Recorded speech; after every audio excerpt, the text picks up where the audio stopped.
গার্মেন্টসের কাজ অনেক পরিশ্রমের, কিন্তু এই পরিশ্রমই একদিন সফলতার দরজা খুলে দেয়।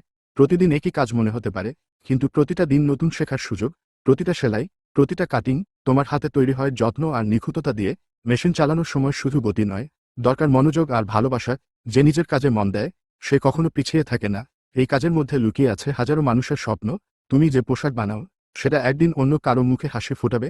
তাই কাজটা শুধু চাকরি নয়, এটা একটা দায়িত্ব, একটা গর্বের বিষয়। ভুল করলে ভয় পেও না, কারণ ভুল থেকেই শেখা হয়। আজ হয়তো তোমার হাত ধীরে চলে, কিন্তু একদিন সেই হাতই হবে দ্রুত আর নিখুঁত। তোমার প্রতিটি চেষ্টা তোমাকে নিয়ে যাবে সামনে, তোমাকে বানাবে একজন দক্ষ অপারেটর। তাই নিজের কাজকে ভালোবাসো, সময়মতো কাজ করো, আর মনোযোগ দাও। একদিন তুমিই বলবে, এই জায়গায় পৌঁছেছি কারণ আমি থামিনি। গার্মেন্টসের এই পরিশ্রমী মানুষগুলোই আমাদের দেশের গর্ব। গার্মেন্টসের কাজ অনেক পরিশ্রমের, কিন্তু এই পরিশ্রমই একদিন সফলতার দরজা খুলে দেয়। প্রতিদিন একই কাজ মনে হতে পারে, কিন্তু প্রতিটা দিন নতুন শেখার সুযোগ। প্রতিটা সেলাই, প্রতিটা কাটিং তোমার হাতে তৈরি হয় যত্ন আর নিখুঁততা দিয়ে। মেশিন চালানোর সময় শুধু গতি নয়, দরকার মনোযোগ আর ভালোবাসা। যে নিজের কাজে মন দেয় সে কখনো পিছিয়ে থাকে না। এই কাজের মধ্যে লুকিয়ে আছে হাজারো মানুষের স্বপ্ন। তুমি যে পোশাক বানাও সেটা একদিন অন্য কারো মুখে হাসি ফোটাবে।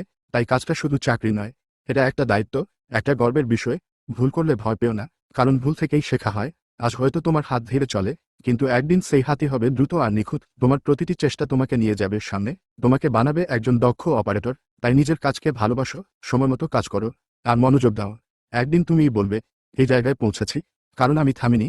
গার্মেন্টসের এই পরিশ্রমী মানুষগুলোই আমাদের দেশের গর্ব।